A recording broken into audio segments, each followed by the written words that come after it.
j'espère que vous allez bien. Donc, comme vous avez déjà constaté, c'est ce Massoud-là qui veut débattre avec Jeff. Donc, il est en train de faire tout pour débattre avec Jeff. Je suis monté dans son live. Une seule question, ils sont au chaos. Moi, je leur ai demandé seulement.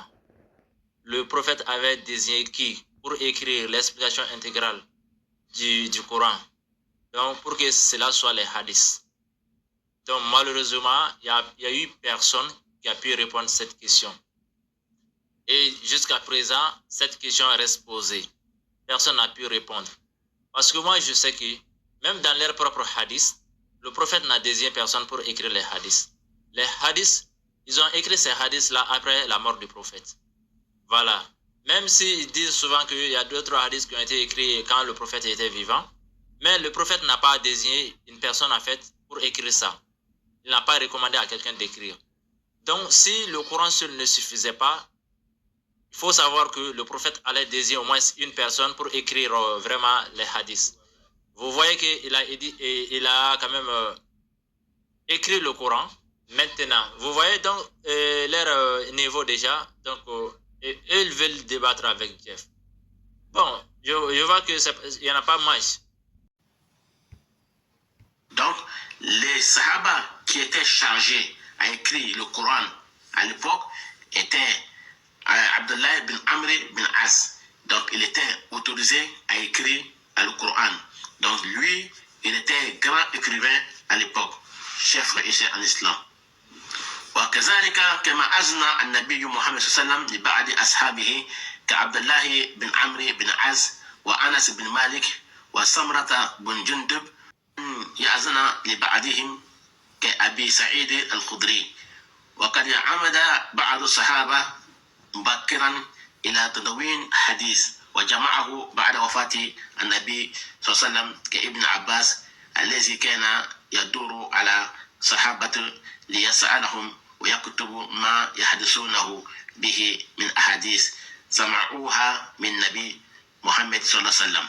Donc, comme je disais, chef frère en islam, voilà, quand Mohammed sallallahu alayhi wa sallam, avant sa mort, donc il avait autorisé à Abdullah bin Amr bin As et Anas bin Malik et Samrata bin Jundib et Ubay أن يأذن لبعض أبي سعيد qui n'a pas donné autorisation à Abi Saïd al-Khudri et d'autres Sahaba d'écrire son hadith. Donc ces Sahaba-là, ils se précipitaient entre eux, ils se demandaient entre eux qui avait rassemblé hadith, qui avait mémorisé les hadiths parmi les Sahaba. Donc ils écrivaient à chaque personne, donc comme Ibn Abbas, comme ça, il faisait le tour des Sahaba, il fait le tour des Sahaba, il tournait entre les Sahaba, il faisait le tour, il tournait entre les Sahaba,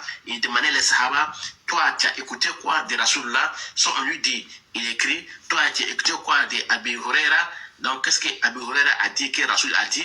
Qu'est-ce que Ibn Mas'ud a dit que Rasul a dit? Donc ces Sahaba-là, ils faisaient le tour entre eux pour rassembler les hadiths de Rasulullah et ils écrivaient les hadiths de Rasulullah avant la mort de Rasulullah sallallahu alayhi wa sallam. Donc tout hadith qui a été écrit, que nous avons aujourd'hui, a été écrit depuis Rasul son vivant.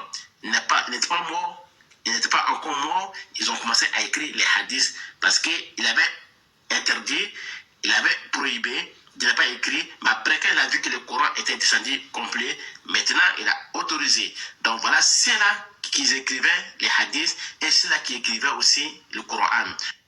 Donc, si on voit tout ça, on trouve que Rasulullah sallallahu alayhi wa sallam, pourquoi il avait peur que le Coran ne se mélange pas avec sa parole? Parce qu'il voulait que les gens ils mémorisent et ils considèrent, ils donnent une considération importante au Coran et une valeur importante divine au Coran, plus que lui, sa parole, Mohammed sallam. Parce que lui, il est être humain. Souvent, il peut s'énerver. Souvent, il peut s'endormir. Souvent, il peut s'évanouir. Donc, il avait cru à ça, donc il avait peur. Voilà pourquoi il a demandé aux Sahaba de ne pas écrire. Et après, quand il a vu qu'il y avait stabilité, je répète ma parole, quand il a vu qu'il y avait stabilité, que le Coran était mémorisé, que le Coran était complet, et Allah a dit que c'était le dernier verset qui est descendu dans le Coran. Craignez Allah le jour que vous allez vous retourner vers lui. Depuis que Rasoul a vu cette stabilité, quand il a vu qu'il y avait stabilité, il y avait la sakina, la sérénité, que le Coran, il n'y avait pas de ménage, que personne ne pouvait ménager le Coran encore. Allah subhanahu wa ta'ala dit Inna nazalna ilayka zikra wa inna lahu al-hafizun. C'est nous qui avons fait descendre le Coran sur toi et c'est nous qui allons le protéger. Vous avez vu, Allah subhanahu wa ta'ala a donné sauf Ibrahim, il n'a pas protégé. Il a donné Taurata à Moïse, il n'a pas protégé. Il a donné Zabour à Daoud et Suleiman, il n'a pas protégé. Il a donné Injil, qui est évangile, à Isa alayhi salam, il n'a pas protégé. Il a donné leur sort à eux-mêmes. Mais pour le Coran, il a dit Inna nazalna zikra, c'est nous qui avons fait descendre le Coran. Et c'est nous qui allons protéger le Coran. Même les intelligences artificielles ne pourra même pas enlever une seule erreur dans le Coran. S'il veut, il n'a qu'à tenter. Jeff D, tu es encore petit dans cette affaire-là. Votre intelligence artificielle, même s'il veut, il n'a qu'à essayer de décortiquer. Il n'a qu'à essayer pour dire, il va décortiquer qu'il va enlever erreur dans le Coran. Il ne pourra même pas. Donc Jeff D, ton cerveau est encore petit, est encore minuscule, même minuscule plus qu'un oiseau. Donc, tu ne pourras même pas mélanger le Coran parce qu'Allah Ta'ala dit dans le Coran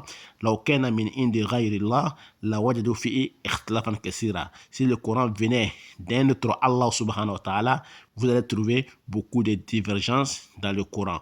Donc, il n'y en a pas. Donc, les gens ils vont essayer de falsifier, ils vont essayer de mélanger. Mais Allah dit c'est moi qui va les protéger. C'est nous qui allons protéger le Coran. Donc voilà pourquoi Allah subhanahu wa ta'ala, Rasulullah sallam, quand il a vu qu'il y avait stabilité, il a donné autorisation aux Sahaba d'écrire, Inch'Allah, ces hadiths. Nous continuons. Donc Ibn Abbas, il venait de tous les Sahaba pour rassembler les hadiths du prophète Mohammed sallallahu alayhi wa sallam.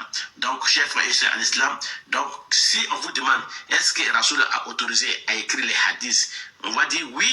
Donc si on vous a demandé est-ce qu'il a interdit, on va dire oui aussi. Donc il a autorisé et il a interdit pour deux choses.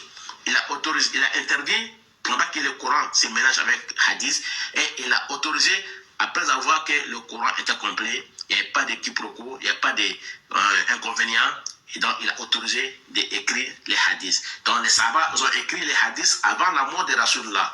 Donc c'est après tout ça, les tabi'in sont venus, les tabi'in sont venus, après les 4 imams Hanafi, Imam Malik, Imam Shafi'i, Imam Ibn Hanbal, après les Bukhari, les Muslims, les Tirmizi, les Abu Daouda, les Ibn Majah, les Ahmed, les Jimkashari, les Bayhaqi, tout ça, ils sont venus après, ils ont rassemblé les hadiths, et puis après, ils l'ont authentifié. Donc, les Bukhari et les Muslims, et les Tirmizi, et les Jimkashari, les Ibn Majah, Imam Malik, Imam Shafi'i, Imam Ahmed bin Hanbal, les Imam Hanafi, tous ces-là, ce sont des regroupés des hadiths, ce sont des ramasseurs des hadiths, ce sont des récolteurs des hadiths. Et on ne les appelle pas les muhaddissines, les mudawwin des hadiths. Tadwin, mudawwin des hadiths. Tadwin des hadiths. Et ce ne sont pas les gens qui sont les rassembleurs des hadiths comme les Sahaba ont fait. Et ils sont les récoltés. Et ils partaient chez les savants. S'ils ont entendu le nom d'un savant qui connaissait hadith, ils se déplaçaient et partaient rencontrer ces savants-là. Et on lui posait la question. On a entendu dire que tu connais des hadiths. Qu'est-ce que tu connais comme hadith? Ces savants leur disent, voilà, j'ai appris ça de celle-là, la chaîne de hadith, j'ai pris celle-là, de celle-là, de celle-là. Je vais vous donner un exemple. Bukhari, un jour, il est parti chez un savant pour aller prendre la science. il a trouvé que les savants là, en train de faire blaguer un animal pour lui donner, pour lui attacher. Mais il a pris un tonneau vide, hein, un récipient vide, pour faire croire à un animal là, qui est les moutons ou les bœufs, comme il y a de la nourriture dans les récipients. Donc, animal, il s'approchait et il a mis corde sur son cou et l'attaché à l'allemand. Donc, quand Bukhari a vu cela, il a donné dos. Le monsieur l'a dit, mais Bukhari, il a dit, mais tu es venu me voir ou bien tu te vas? Il dit, non, oui, je t'ai venu te voir. Mais si tu as pu tromper un animal pour mettre corde dans son cou, donc tu pourras me tromper aussi dans hadith. Moi, je suis venu pour récolter les hadiths. Donc, j'ai vu les gestes que tu as vus. Si tu as pu tromper un animal pour l'attacher, donc tu pourras me tromper aussi pour me donner les mauvais hadiths. Donc, Bukhari n'a pas pris hadith avec ces messieurs. Il n'a pas pris hadith avec ces savants. Donc, ça nous prouve que ces savants-là, ils ont fait beaucoup d'efforts pour rassembler, pour récolter les hadiths. Donc, ils ne sont pas parmi les mutawwinin.